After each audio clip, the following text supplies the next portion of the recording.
Terima kasih pemirsa, Anda masih bersama kami dalam Ayo Hidup Sehat edisi psikologi. Dan kita masih membahas topik kita hari ini, yaitu mengaktifkan inner beauty and handsome. Dan Anda bisa berinteraksi dengan kami di studio melalui telepon 0751463133. Bunda Siti, tadi Anda sebelum kita jeda ya, Anda bilang ya, maksudnya sebaik-baiknya kita punya konsep diri yang baik, kemudian bahagia. Perawatan secara outernya gitu ya, dari luarnya penting juga nggak nih Bunda? Penting sekali juga, enggak kalah penting dengan inner. Nggak cukup dengan wudhu dan sholat malam aja ya Bunda? Karena ada loh Bunda, percaya nggak percaya masih ada yang punya, udah nggak perlu repot-repot, rempong-rempong, perawatan bla bla bla bla, cukup wudhu aja. Ini bagaimana Bunda menanggapi yang seperti ini? Di era yang sekarang ini ya kan banyak sekali juga wanita-wanita muslimah yang wangi, cantik, menyenangkan gitu kan, kulitnya juga wah pokoknya lalat nempel aja langsung terpleset. Ya kita nggak kayak gitu juga, maksudnya adalah ya standar untuk kebersihan diri kita. Padahal kan menurut agama juga an-nadhofatu minal iman kan ya, kebersihan adalah bagian dari iman. Oke, air wudhu sudah bersih, tapi mungkin ya karena kulit itu selama 28 hari berganti sel yang baru ya, paling nggak 28 hari sekali deh di scrub gitu. Untuk bapak-bapak juga penting di scrub ya, biar kulit-kulitnya mati rontok, berganti kulit yang baru, terus pakai mungkin sekedar krim biar kalau kena matahari nggak hangus gitu ya. Ibu-ibu juga mungkin penting sehari 2 kali, pagi dan sore dan malam, kalau memang diperlukan juga pakai krim malam, itu penting. Nah habis itu dibersihkan dengan sabun, kemudian ya pakai bedak tipis, lipstick biar nggak terlalu kering bibirnya, itu penting biar kan terlihat oleh suaminya juga fresh, nggak terlalu kusam sekali. Kemudian penting juga pakai parfum yang ringan ya, sehingga nggak berbau, atau paling nggak deodoran gitu kan. Bagaimanapun kita beraktivitas juga berkeringat, itu menurut saya outer itu penting ya, walaupun persentasenya bisa dikatakan 30% lah Ana, yang 70% yang penting. Karena sebenarnya kalau orang dari dalamnya itu kuat konsep dirinya, percaya dirinya kuat dan happy, yang diproduksi itu hormon endorfin. Betul. Itu pun juga akan berdampak pada kulit gitu. Kebayang nggak sih, saya kurang lebih 20-an tahun lebih sebagai pebisnis salon dan spa, waktu itu juga sudah sebagai seorang hipnoterapis ya. Orang yang datang perawatan di tempat saya awalnya gitu kan, oh kok jerawatnya banyak gitu ya. Ternyata setelah facial dan lain-lain memang sudah mengering seminggu kemudian, tetapi dia balik lagi jerawatan lagi. Untuk orang-orang yang batinnya tenang, kemudian happy, percaya dirinya kuat, itu nggak sampai seminggu 2 minggu keluar jerawat lagi, bisa jadi durasinya lama ketika menstruasi aja. Nah itu kan menunjukkan bahwa di dalam diri seseorang ketenangan batin itu penting sekali gitu ya, persentasenya 70%. Karena ketika hormon yang diproduksi bukan hormon kortisol. Nah orang yang nggak percaya diri itu anxiety-nya biasanya ada, walaupun persentase masing-masing orang berbeda. Yang diproduksi hormon kortisol yang berdampak pada jerawatnya akan banyak, kulitnya kusam gitu ya. Tapi orang yang tenang jiwa, happy, kemudian percaya dirinya kuat, punya konsep diri yang kuat, itu yang diproduksi adalah hormon endorfin yang berdampak juga pada kulit, yang kulitnya paling nggak terlalu bermasalah. Ditambah lagi yang 30% perlu perawatan, karena kan kulit terjadi regenerasi sel terus, nggak monoton itu terus kulitnya kan, yang mati perlu dihilangkan dari dibantu untuk diangkat gitu ya, dibantu untuk diangkat sehingga akan muncul kulit yang baru sehingga lebih fresh. Gitu Ana. Oke, semakin menarik pembicaraan kita, tapi pemirsa jangan lupa Anda bisa berkonsultasi. Di sini ada Bunda Siti, Anda juga bisa mungkin sharing dengan kita di sini, mungkin punya tips-tips ya. Masing-masing kita mungkin punya tips, ada yang mungkin dengan alami gitu ya, di line telepon 0751463133. Kita tunggu partisipasi Anda. Dan berarti walaupun persentasenya 30% nih, berarti kan tetap penting gitu ya. Penting. Karena kalau misalkan nggak ngaruh, nggak mungkin dong bisnis kecantikan semakin menjamur saat ini gitu ya. Gitu ya. Dan selain tadi bahagia, kemudian konsep dirinya bagus gitu ya. Nah, perawatan di luar ini bagaimana sih yang penting yang dasar-dasar ini menurut Bunda yang apa saja sehingga tidak terjadi kecanduan juga segala serum dipajang dipakai gitu ya. Sebenarnya sewajarnya enggak sehingga tidak terjerumus kepada ya jatuhnya ya yang enggak mubazir lah gitu ya Bunda. Menurut Bunda nih yang paling dasar untuk menjaga baik yang perempuan atau laki-laki gitu Bunda. Ya, jadi benar Anne bilang tadi, jangan sampai anxiety-nya digunakan oleh para produksi kosmetik. Jadi produsen kosmetik. sasaran. Iya, akan cuma gimana sih kurang bagus ini, aduh kulit gitu. Malah udah langsung ditawarin, langsung udah tak beli gitu kan ya. Kita Uangnya tahan dulu, langsung. boleh Sudah silakan. ada yang berdering, langsung saja kita angkat. Halo, assalamualaikum. Waalaikumsalam. Iya, dengan Ibu siapa di mana Ibu? Ibu Des di Lubuk Buaya. Ibu Des. Ya, Iya. silakan Ibu. Ibu Siti, nanti boleh tidak sharing bagaimana kalau untuk anak-anak ABG yang baru mulai masuk remaja, itu kan secara psikolognya kan mereka juga antara mungkin saya juga bingung ya, anak saya itu paham apa tidak, jerawat kecil-kecilnya mulai muncul, terus Bu ya, pokoknya sesuatu yang berubah lah pada wajah dan kulitnya. Itu gimana ya Bu ya kalau sebagai seorang ibu menghadapi ada anak-anak yang udah mulai masuk remaja, cara komunikasinya gimana, terus juga mungkin ngomongnya harus seperti apa supaya secara kejiwaannya mereka juga lebih mengerti dan lebih senang juga untuk ngobrol dengan kita, curhatlah tentang kulit atau kecantikannya begitu. Terima kasih Bu Siti. Iya, terima kasih Bu Des. Nah, ini memang menarik karena secara usia pun kadang remaja ini dia merasa udah dewasa, padahal dia masih punya ketergantungan psikologis dengan orang tuanya. Dalam hal kecantikan nih misalkan, mereka suka explore sendiri gitu kan, pilih-pilih. Jangan sampai mereka justru jadi korban iklan nih Bunda. Dan tadi Bu Des menanyakan bagaimana komunikasi yang baik dengan si anak remaja kita ini dalam hal pemilihan kosmetiknya. Iya, oke. Ngomong-ngomong, Anne, Bu Des, terima kasih ya atas pertanyaannya, bagus sekali. Komunikasi yang paling efektif kepada remaja adalah ada sebuah tips and trick sebenarnya, pacing and leading. Jadi pacingnya itu sampai 7 kali, kalau memang 100% berarti 70%. Jadi ikuti dulu. Nah, yang kamu rasakan sekarang apa sih akhir-akhir ini? Bagaimana kamu di sekolah? Bagaimana hubunganmu dengan teman? Bahagiakah kamu? Itu dulu. Karena bisa jadi dia itu dengan adanya banyak jerawat itu memang kalau secara medis ya ada hormon kan di dalam dirinya. Lagi masanya juga. Yang diproduksi sehingga memunculkan, dan itu sesuatu yang biasa. Banyak beberapa remaja-remaja yang sampai bener-bener memerah gitu ya, gede-gede. Tapi ada juga remaja yang mulus gitu kan. Beda tubuh, beda reaksi hormon terhadap anak remaja ini. Yang pertama kali itu, apakah kamu bahagia? Kemudian kalau dia bercerita, seorang ibu memberikan tanggapan, yang tanggapan itu sama, nak, kamu ibu dulu waktu remaja juga sama sepertimu. Ma, temanku itu gini ma. Oh gitu ya, temanmu seperti itu. Yang kamu rasakan gimana? Aku sedih dengan temanku yang ngejekin dari belakang. Aku kan nggak melakukan itu, tapi kenapa ya diomongin di belakang?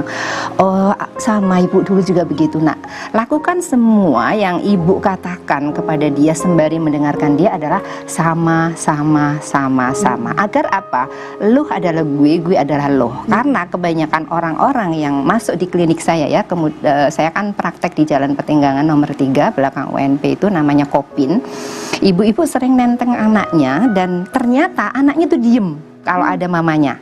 Mamanya keluar dari klinik langsung nerocos cerita sama saya apa adanya. Saya itu sebenarnya marah sama mama saya. Cara menegur saya itu menuduh ini, nggak boleh situ, nggak boleh ini, nggak boleh bergaul ini itu. Jadi saya itu stres, sebenarnya stresnya adalah kepada mamanya. Betul. Makanya karena tadi itu Ana tidak menerapkan yang namanya pacing. Pacing itu sama dulu deh. Yang dirasakan sama, kalau aku sepertimu sama, aku mengerti tentang kamu. Nah, gitu ya.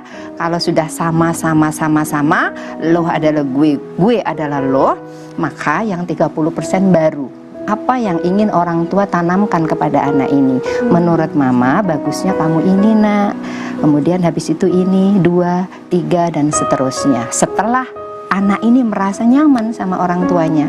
Nah, itu cara menerangkannya terhadap anak terkait tentang jerawat. Biasa, mama juga dulu kayak gitu.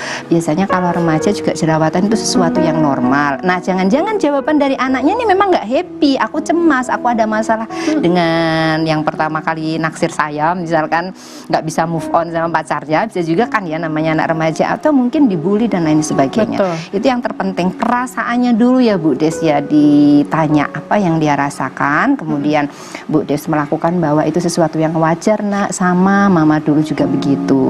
Nah, baru kasih saran menurut Bu Des apa. Udah terima aja, maafin kalau memang kamu ketemu temanmu yang seperti itu. Terus apalagi menurut pengalaman ibu dulu boleh, atau menurut pengalaman anak temen ibu boleh. Biasanya anak-anak itu kan mama dulu, sekarang kan beda alamnya. Udah anak temen mama. Anak temen mama seusiamu. Kemarin cerita dari temen mama, dia melakukan ini. Begitu jawabannya Bu Des dan Ana. Nah, kalau begini kayak kegambar ya Bu Des ya, maksudnya ada di sana tuh menyamakan posisi, kemudian komunikasinya enak. Pernah dengar mungkin ya, kalau orang tua yang toksik, alah kamu jangan kosmetik karena kecentilan. Padahal memang udah di tahapan usianya segitu memang udah mulai butuh, karena ada juga kosmetik yang udah bisa dipakai oleh remaja gitu. Cuman mungkin bagaimana kita mengarahkan biar dia nggak jadi korban iklan juga, pakai ini pakai itu, harapannya mau bagus kulitnya, justru malah nanti burning ya, maksudnya jadi aneh malah gitu ya.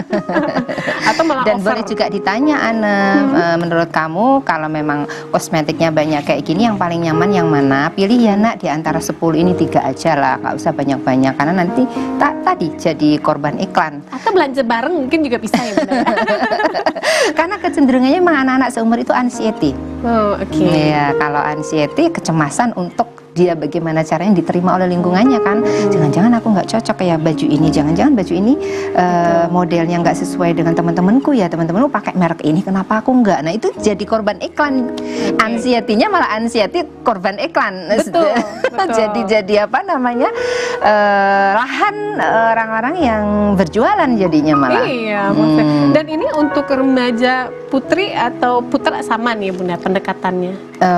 Kalau putra mungkin agak sedikit berbeda ya Ana ya. Kalau putra itu nggak terlalu konsumtif sih setahu saya ya.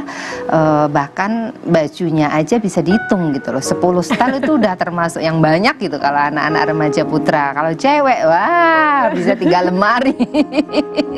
Malah bergonta-ganti. Santainya ya kalau yang putra mungkin saking cueknya gitu, bajunya juga udah lusuh, koleksinya itu aja. Justru emaknya jadi khawatir juga nih.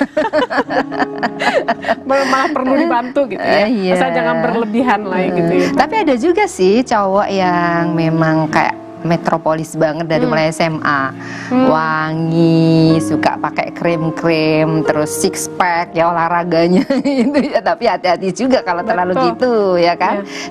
Gini, intinya adalah orang yang sehat mental jangan yang overlapping deh. Jangan yang keterlaluan, kalau masih wajar-wajar saja masih oke kok. Nah, ini perubahan di remaja-remaja kita ini atau di dunia kecantikan kita ini sebenarnya kalau menurut saya pengaruhnya dari Korean Wave juga sih kayaknya. Bisa jadi karena sosial media pengaruhnya gitu ya. Kayaknya tuh kalau standar Korea nih kulitnya putih, mulus gitu ya, hidung mancung, sehingga juga berubah ke remaja kita gitu ya Bunda ya. Sangat-sangat berpengaruh itu Ana ke remaja. Tergantung, makanya orang tua kan penting.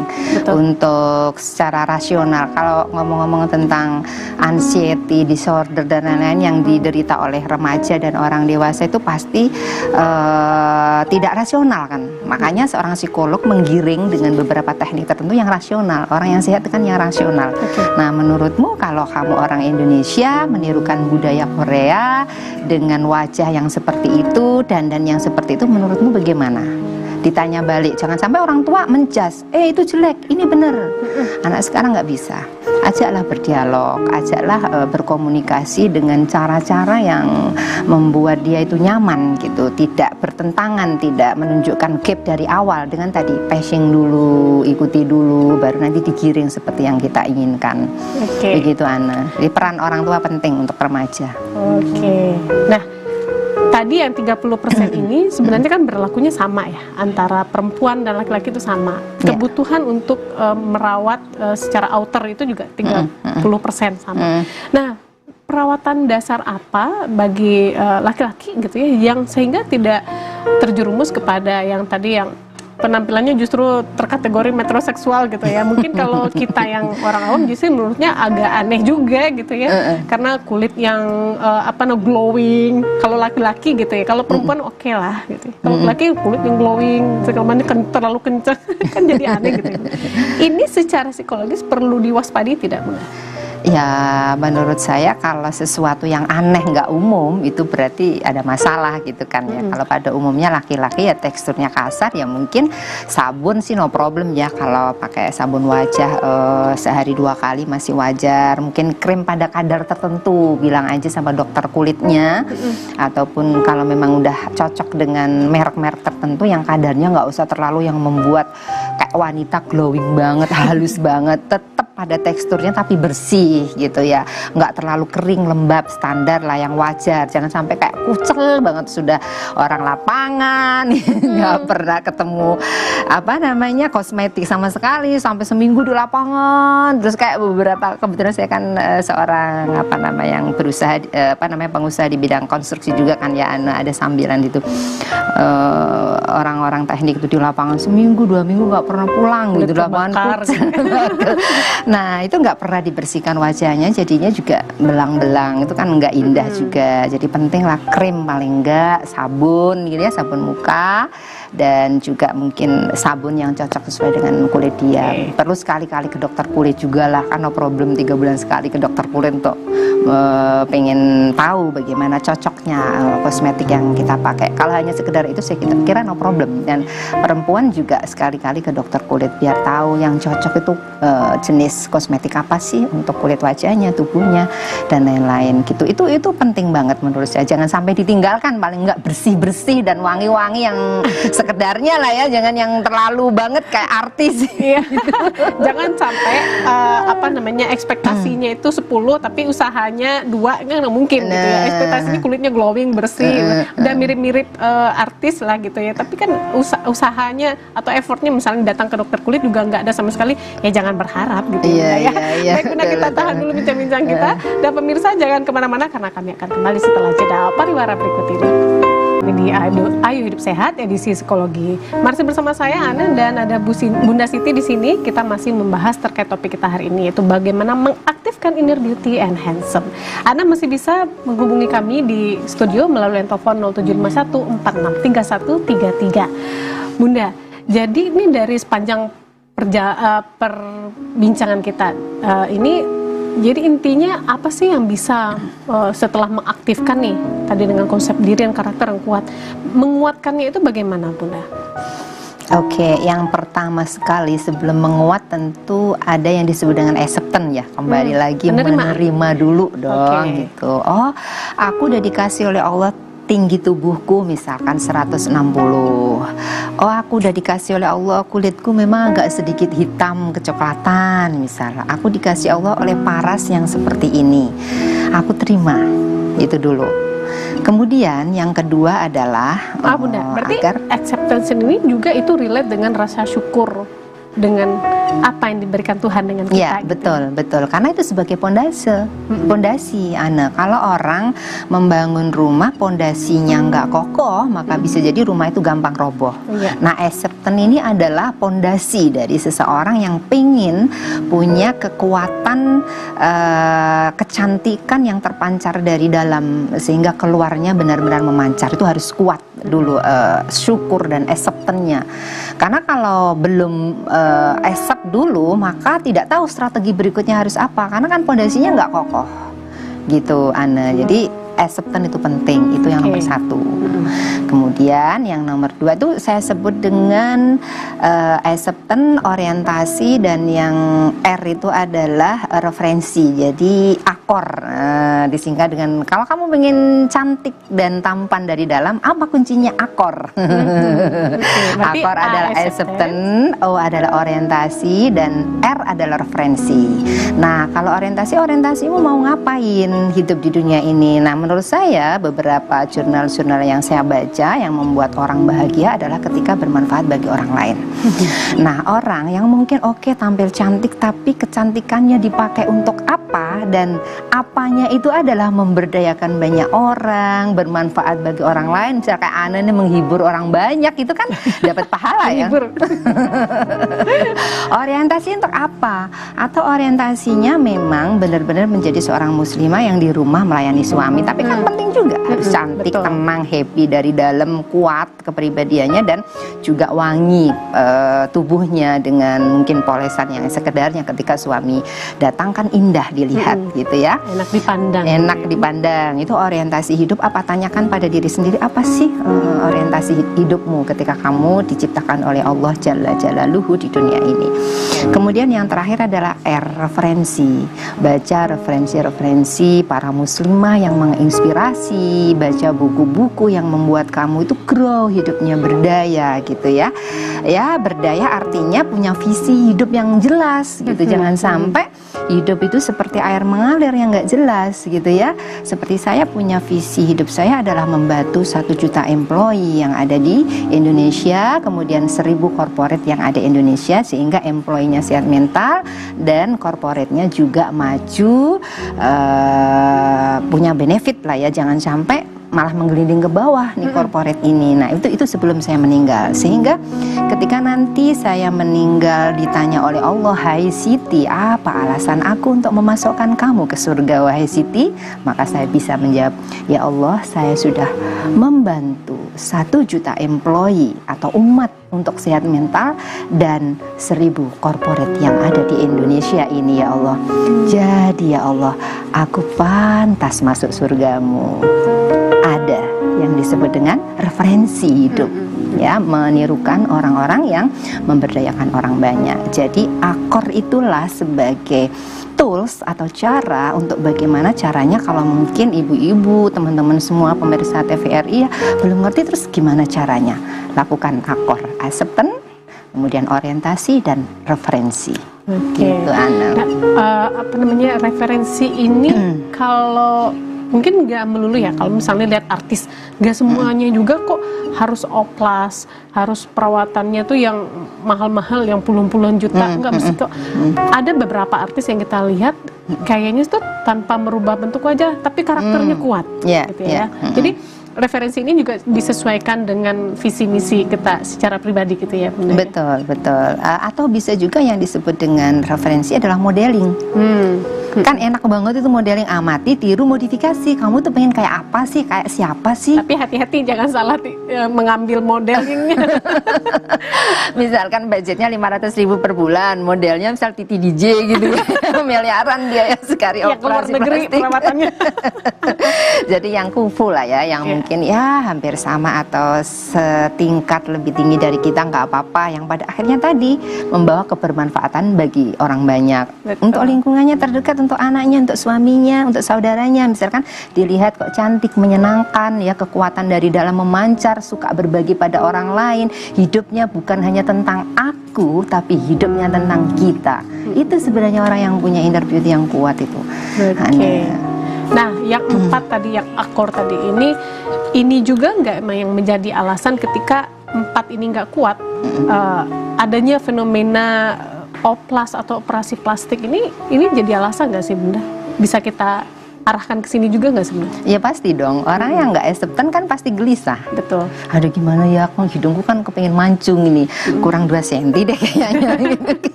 Kan gelisah. Kalau dia udah acceptance, menerima, kan nggak mungkin akan berpikir seperti itu. Aduh kulitku kayaknya harus vitamin C-nya seminggu sekali disuntik biar putih gitu kan ya. Walaupun duit ada, tapi kan ada kecemasan dalam dirinya. Nah boleh misalkan diawali acceptance dulu, strategi untuk meningkatkan, misalnya sekarang kecantikannya di level 2, pengen ke 3 nggak apa-apa lah. Kalau masih 3, nggak kok ujuk-ujuk terus langsung operasi plastik ke luar negeri, itu harus berubah yang benar-benar dikatakan sampai 180 derajat. Karena temanku ada yang kayak gitu, acceptance-nya itu kurang, ditambah anxiety-nya lebih tinggi, sehingga bolak-balik terus ke Korea. Dia uangnya banyak sih, tapi kan nggak nyaman. Dia cantik memang, dilihat orang, wih keren banget ya kamu berubah, tapi kan bagaimana kalau di dalam dirinya anxiety-nya semakin tinggi. Nggak diperbaiki dulu ya itu Nggak kayaknya nggak jatuhnya acceptance dia kan. justru ketagihan kasih benar, karena kan banyak kayak artis kita lihat mulai pertama tuh operasi hidung, besoknya dagu, besoknya tuh dahi, malah nanti potong tulang rahang segala macem gitu. Itu kan ngeri ya. Nah ini menjelaskannya secara psikologis nih bagaimana benar? Tapi kalau memang mereka kembali lagi acceptance, oke, aku kalau memang resikonya seperti itu aku terima kok, ya no problem. Kan dia nerima. Mau mencong kanan, mencong kiri, yang pada akhirnya operasi plastiknya nggak sukses, aku terima kan terjadi risiko seperti itu, ya no problem kan, kalau namanya accept gimana. Nah, takutnya adalah ketika dia dalam mengarungi kehidupan dengan operasi plastik itu was-was, jangan-jangan nanti setelah 1 bulan ini gagal, 2 bulan kemudian nanti ada yang berubah bagaimana. Nah, kecemasan terus-menerus itu justru lebih berbahaya karena yang diproduksikan hormon kortisol. Bisa mah kronis, bisa mengakibatkan ada penyakit-penyakit biologi lainnya gitu. Nanti malah jatuhnya tuh kayak penyakit psikologis lainnya yang malah muncul. Iya, malah menurut saya malah nggak cantik gitu kan, nggak kuat jadinya, serba was-was. Iya betul. Nggak cantik dari dalam. Itu kan karena memang kayaknya tuh dari yang kita lihat, apalagi yang artis luar negeri ya, memang ngeri gitu. Maksudnya perubahannya justru bagi orang aneh pun, tapi bagi dia sih standar cantiknya segitu gitu. Padahal kita yang awam melihat kok ngeri jadinya gitu ya. Aneh gitu ya, iya, kok lucu ya bentuknya kadang ya, bukan dirinya gitu kan ya. Jadi perlu ya Bunda ya, maksudnya kita balik lagi itu konsep dirinya ya, maksudnya validasi itu jangan dari luar seharusnya gitu ya. Harusnya kita punya konsep yang jelas dulu dalam diri kita. Jadi standar cantik menurut kita itu seperti apa sih gitu ya. Betul. Jadi ya 70% tuh kuatkanlah dirimu dulu dengan acceptance tadi, menerima apa yang sudah Allah karuniakan kepada kamu.